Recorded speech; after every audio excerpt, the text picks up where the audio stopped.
it's really awkward when you're like, and we're in. And I'm not going to do intros and shit We're like in that. now. Okay, so, like, let's do it. But we are in. Okay, cool. But that's good banter. You know what I mean? Yeah. So, fuck yeah.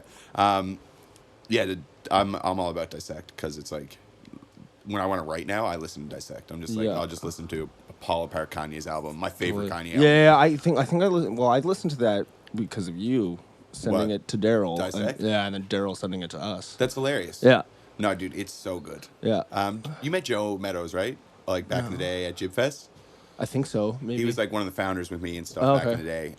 But yeah, he put me onto it. He's just like, Joe's just a big nerd. So he was like, yeah, man, you definitely love this podcast. And then I heard it and I was like, oh, I mean, And the Writer is definitely my favorite, though. Oh, I got it. Dissect's cool because they pick apart the songs and stuff, but And the Writer They're definitely two different things. They're two totally different things. And the Writer is just like really open, honest interviews that are like an hour, 2 hours long with people about, like, he basically goes from the start of their career all the way to where they're at now. So he asks, like, how did this happen? How did this happen? And like Benny Blanco's like talking about how he was sleeping in McDonald's in New York because he didn't have money for hotels, but he had meetings with like major labels and stuff like that. That's so fucked. Crazy. Yeah, that's crazy. Yeah, because he's from New Jersey. He said he would have to drive in, he'd do his meetings, sleep in the McDonald's, and then drive back in my car. Yeah, right. Yeah, there's way easier to do that. Or he was like parking his car in New Jersey and then taking something over. Yeah. You know, parking in New York's like $50 wonder, for like 2 hours. I'm always like, what are the like thriftiest ways to like bump around? It's like you could totally like shower at a Good Life. Yeah. Sleep in an airport. Yeah. Like, you know what I mean? It's like, it's not uncommon for people who sleep in airports, obviously. No. So it's like, if you can like not take your car to New York, don't do it. I brought our van into Manhattan once. Yeah, I just seen you have an 18-foot van. Yeah. So it was nuts. I couldn't, Not I good. parked it as soon as I could. I was like, I'm not driving here anymore. Like, I can only imagine, dude. The time me, Daryl, and Jason went to Montreal, Daryl, we were at the airport, and we were waiting to pick someone up, and he was like, yeah, hold on, I'll go in and get them. Yeah. He's like, if they ask you to move the car, just pull it up the line. Yeah. And I was like, and it's like a single lane area, and I was like, there's no pulling to the side. Like, no. I'm in the road, and someone was like, hey, move, and I was like, oh, fuck. So I drove up a little bit. Next thing I know, I was filtered right onto the highway in Montreal. Yeah. My phone's dying. Daryl doesn't have a charger in his vehicle because he has a BlackBerry at the time. Yeah. And I'm driving his vehicle down the road, and I can guarantee you he's at the airport freaking out, wondering where I am. Man, when he switched from BlackBerry to iPhone, that was a day. It was a day. He got Instagram. He got Instagram. He's got iMessage now. He's all about it. He FaceTimes me now. No, weird. he doesn't. Yeah. He actually FaceTimed me once to show me his newborn. Yeah. Oh, dude. Daryl's a character. Love him. All right, so. Raz, how are you? Pretty good. Good. Cool. I'm a little tired here today. I'm super tired. But the Red Bull's helping. George Street Fest. Yeah, straight up. I feel like a schmupp. Like, I feel like a bag of, I don't know what. Totally. But just garbage. Yeah. So, you're an interesting dude. Am I? Yeah, okay. I think so. Cool. We have a similar upbringing. We do. So that's pretty cool. So I find that interesting.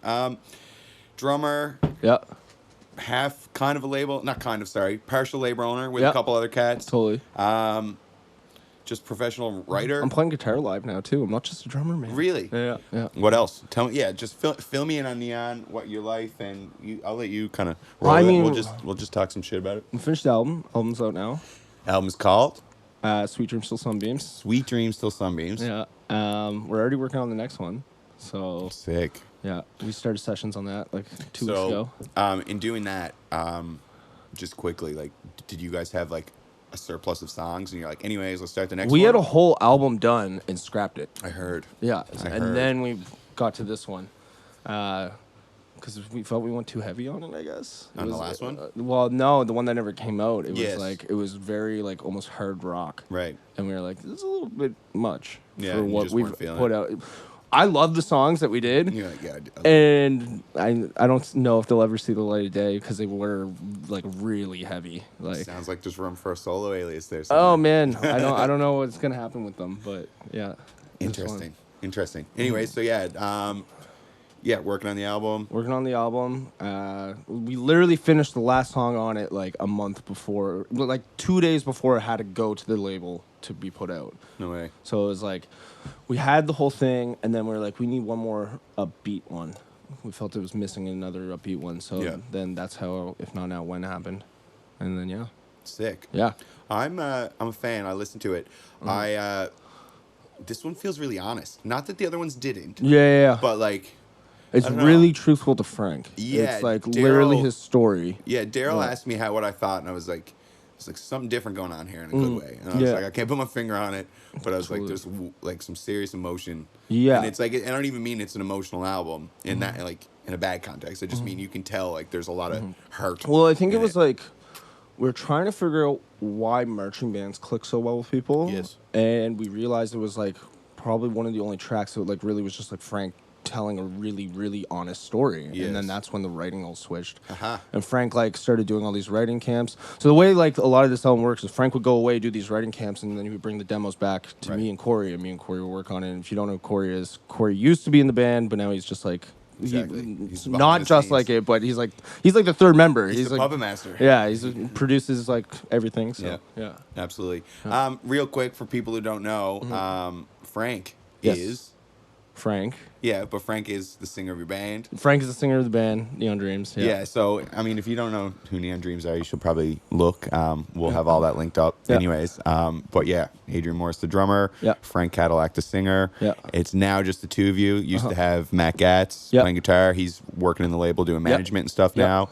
And Corey's behind the scenes doing all the production with you guys. And heading the label. That's interesting. So, you mind doing like a little breakdown of how this works? Like that was pretty cool what you were just saying. Like Frank goes away, does his writing camps, and you and Corey come back. Like how's that writing dynamic and like it really depends because it's not always like that. Like About You and If Not Now When weren't that. It was literally like About You was a demo beat idea that Corey had, and then we went to a cabin and worked on it. And I really like that song. Yeah, so that one was like a true like just the three of us collaboration. As soon as you say About You, I start singing the hook.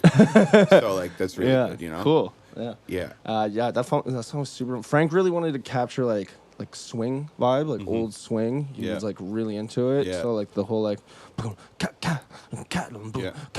like he really wanted that vibe. Like he's on this huge like swing and Motown kick, and then it's like it's weird because like we're all so different musically, like what we're into. Yeah.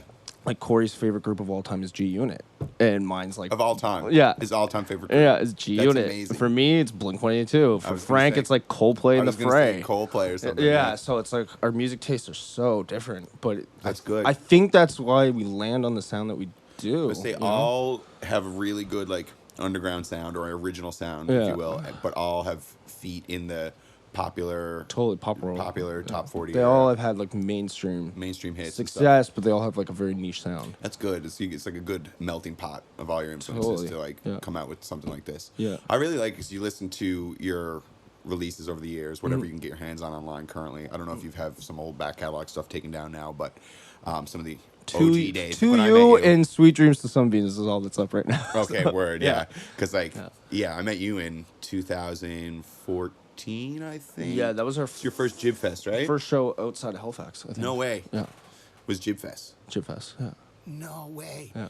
Neon Dreams first I got that on record there. Neon Dreams first show outside of Halifax was at Jib Fest, which we booked and together with you and Brent picked us up. Me, Brent, and your current manager and part label owner as well, Daryl. Yeah. That's awesome. Yeah. That was the first show we ever did out of Halifax. Whew. Yeah. And then fucking Pepsi Center then out there. Pepsi Center, yeah. That was a decent night. With that was when we were like really EDM. Yeah. But like melodic progressive house. Yeah. Yeah. Oh yeah, big time. You guys were like almost just a large DJ group at the time. Well, yeah, what we were trying to do was we were all really into electronic music, but it was like, can we pull this off as a band and have like a consistent singers and always like featured vocalists and then like live drums, live guitar. It was a cool idea at the time. It was like really inspired, and I don't know if the other guys would think this, but I think it was like really inspired by early Calvin Harris. That's fair. If you like watch his 2009 live videos, he plays with like an 8-person band. Whoa. Yeah. Like, I didn't know that. Yeah, like when he had like I'm Not Alone out, like that was his big hit at the time. Like he played with like, because he sang on everything then too. Calvin Harris is an interesting dude, man. He's like my favorite electronic producer. Yeah, he deserves that though. Yeah. Like he's put out really good chart-topping top 40 records, but that are very musically integral, I guess, and like just very. But then he'll put something out that is like not top 40 at all, and it's like, whoa, yeah, you're nuts, dude. Like, yeah, and he's still like, and he's still good at it. It's not like he lost it because he went into the top 40 way, you know? Yeah. Yeah, no, Calvin Harris is a fucking OG. Well, like, how deep is your love? Like, how, like, at the time, the only other deep house song that was on the radio was that, like, Kaiser one. Yeah, I was just going to say. The Kaiser one, like, turned it around, and deep house became huge again, and then How Deep Is Your Love came out, and, like. That was a good year, man, in music. That was so good. I remember, I keep bringing it up, but is when me, Daryl, Jason, everyone went to Vegas, and that was the time, like, I remember No Type was out, and, like, just all that stuff. I remember just, like, driving through, like, Arizona and shit, and, like, that shit's playing, and all. Music was so good then, and getting to Vegas and Kaiser's on the radio and stuff, and I was just like, oh, man, it was like. The song was huge. Oh, She's so Canadian, good. too, right? She's Canadian? She's from Calgary. What? Where is she now? She's on tour right now, I think. No way. My buddy plays guitar for her. I want to hear more of her. She's really good. I forget the reason why there was a reason why she dipped out for a while, but I can't remember what it was. But yeah. Interesting. Yeah. Fucking Kaiser. Yeah. And I see Lights kicking around. They're not the same, but like, just I don't know why I thought of that. But I see Lights kicking around. Well, she's got a number 7 song on the radio right now. She's coming through again, like hardcore. Yeah. Who's what label is she under? I don't know. I think Universal.